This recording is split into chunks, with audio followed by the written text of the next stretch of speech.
Welcome po sa aking YouTube channel, Mr. Seaman Balad here. Lagi niyo po supportahan ng aking YouTube. At ngayon po ay excited ako dahil tuturo ko naman sa inyo ang kakaibang pansit. Dahil mga nakaraan ay tinuro ko na sa inyo kung paano pagluto ng spaghetti. At sa mga susunod ay ituturo ko sa inyo ang pagluto ng carbonara. Pero ngayon special ito dahil ito ay galing sa amin, sa Bicol.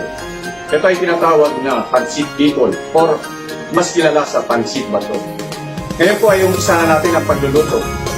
Ito po ang mga sangkap na ating gagamitin sa pagluluto po ng Pancit Bato. Una, ang bawang, sibuyas, mantika, toyo, patis o fish sauce, pork cubes, bagoong,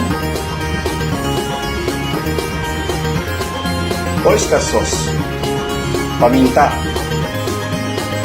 Baguio beans, carrots, squid ball, repolyo, at ang Pancit Bato.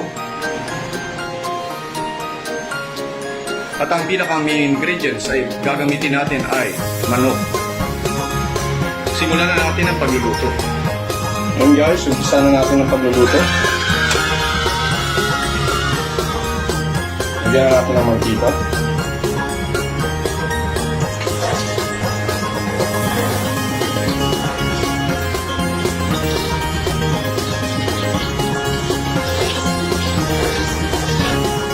Sunod na natin ang bawang. Kanina hindi ko nasabi, gagamitin tayo dito ng tubig para sa ating lulutuin.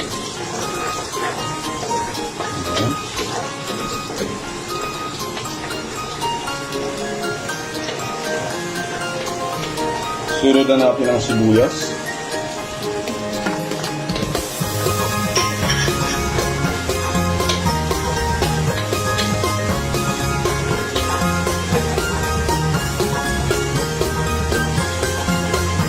Ayan. Itong Pancit Bicol na to, mas kilala sa Pancit Bato. Ito yung nagsimula sa mismong lugar mismo ng Bato, Camarines Sur. Kaya malapit lang ko sa amin dahil ako Camarines Sur din. San Cirilo, Tasakaw. Napakadali lang nito lutuin at kahit anong mga sahog, pwede, depende sa inyo. Kung ano yung gusto nyo sahog o kung ano yung available.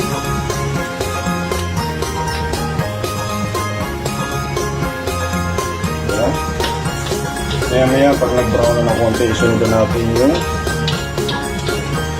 ating manok.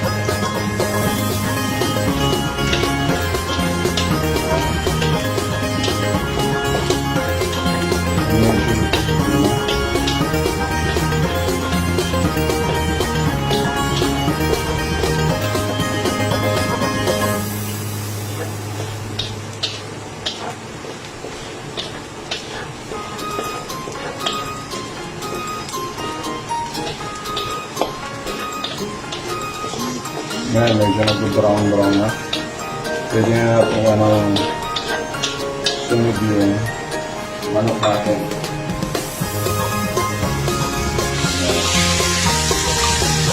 Ginamit ko ng manok yung pinaka-fresh part. Sa mga wings. Yan.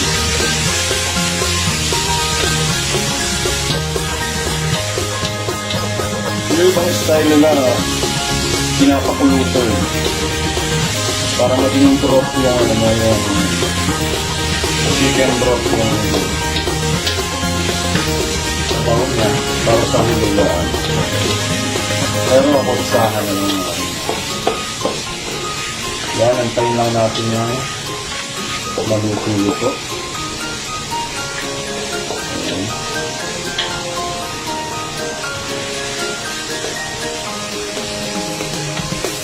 Yan. Yan, medyo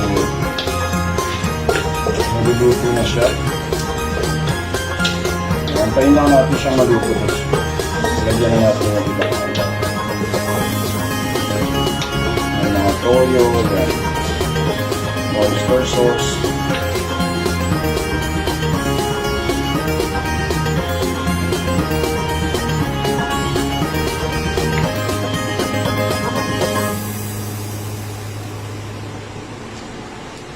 Yan, medyo luto-luto na siya. And habang nagaganito ako yung squid ball, prito na.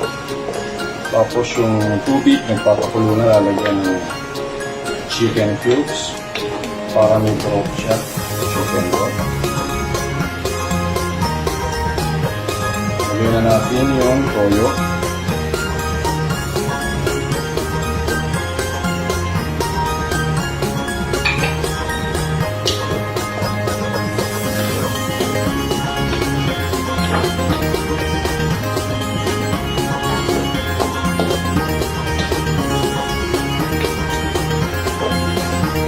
Paminta.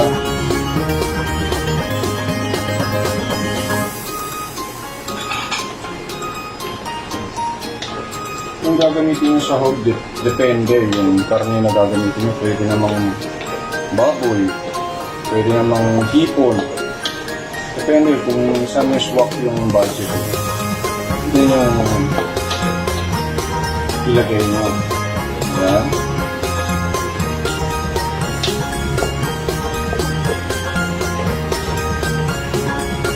Ano tayo ng oyster? Yung kalahati muna, yung kalahati lalagay ko siya. Siya pinapakulo natin.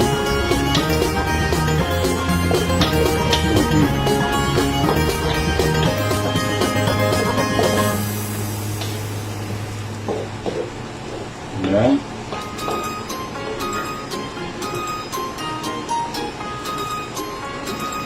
Yan. Luto-luto na. Susunod na natin yung ibang ingredients. Yan. Sunod na natin ng ito optional to. Depende sa inyo. Pwede yung hindi yan.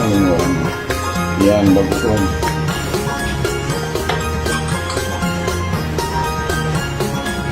Yan. Ipapasarap din ito sa nagpapalasa.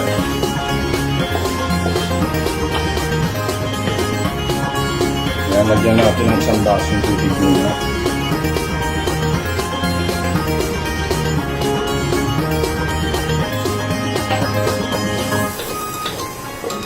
Pakuluan lang natin siya, tapos sunod natin yung gulay. Yan, kumukulo na, pwede natin lagay yung ating carrots.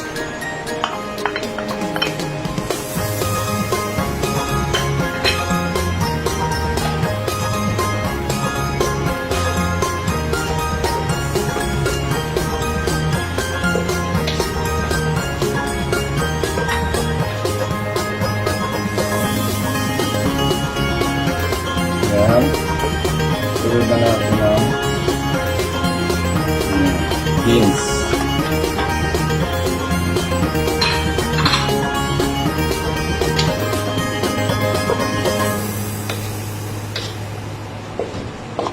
Itong pancit bato, hindi naman kadalasan na ano sa panghandaan. Pang araw-araw lang natin ito na pwede siya sa mga pang-merienda. Dahil kadalasan, normally sa mga handaan, mga spaghetti, carbonara, cake macaroni, yan mga kadalasan.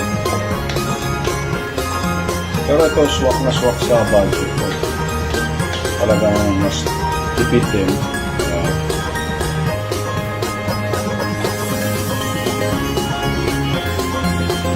Yan, pwede natin sunod yung ating repolyo.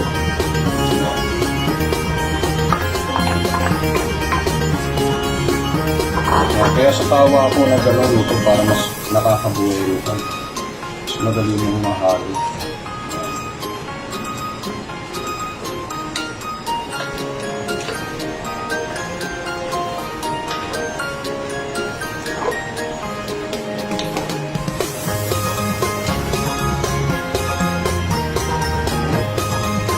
Mga half cook lang naman ito.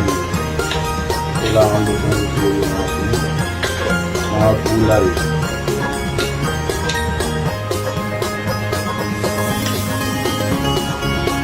Ngayon ba, kilala ko talaga lalo na yun.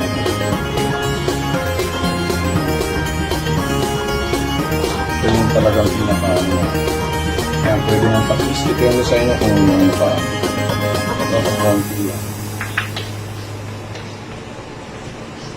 Tapos mamaya-maya pwede na natin ilagay yung tubig natin.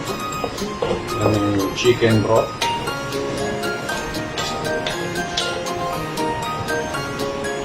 Saka na natin ilalagay yung pancit bato. Dalawang klase yung pancit bato ko. Isang lapad saka yung beef. Ayan. Ayan. Tapos pinaka-prito na rin ako ng squid ball. Ihalo natin. Tapos susunod na natin ilalagay ko na yung pinaka-chicken broth. Yung pinakulo natin. Sasali na natin.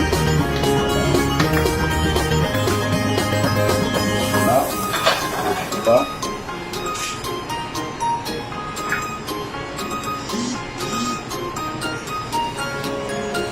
Ayan.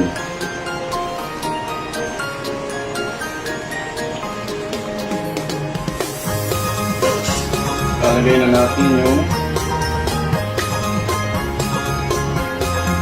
pancit.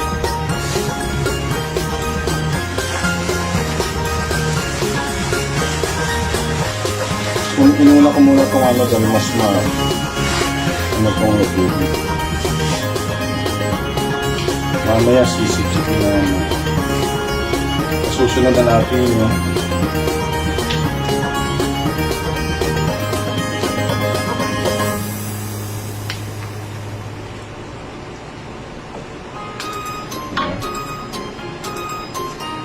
Yan, tayo lang natin ito.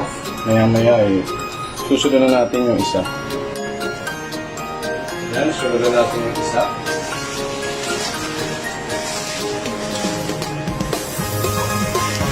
Ito mamaya sisip-sip nyo.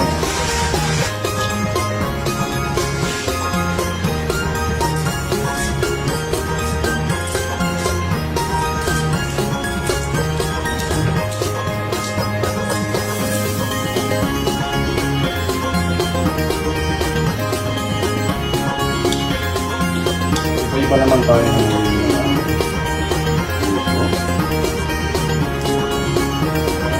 mamaya lang sabi ko natin. Yan, malapit na siyang maluto. Sinisip-sip nyo na yung ano.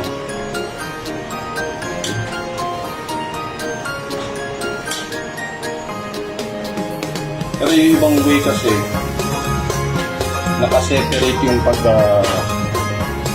sa paglagay ng chicken broth. Hinahango na nila. Pero may na-separate na rin akong pang-toppings. Ayan. Kaya napakadali lang itong lutuin. Swak na swak, pang merienda. Ayan. Yan guys, luto na yung ating pancit bato. Ilalagay na natin ito sa serving plate natin. Ayan. Yan guys, ayan na ang ating Pancit Bato Bicol recipe. Yan guys, tapos na po ang ating pagluluto ng Pancit Bato. And maraming salamat po sa lahat ng mga sumusuporta sa Mr. Seaman Babadir sa aking YouTube channel. And please like, share, and subscribe na rin po. And pakiclick na rin po ang bell para po updated kayo lagi sa aking mga lulutuin at sa aking mga covers. And kung may mga request kayo na lulutuin ay i-message nyo lang sa akin at i-comment. Yun lang po, magandang buhay po. God bless po sa inyo lahat.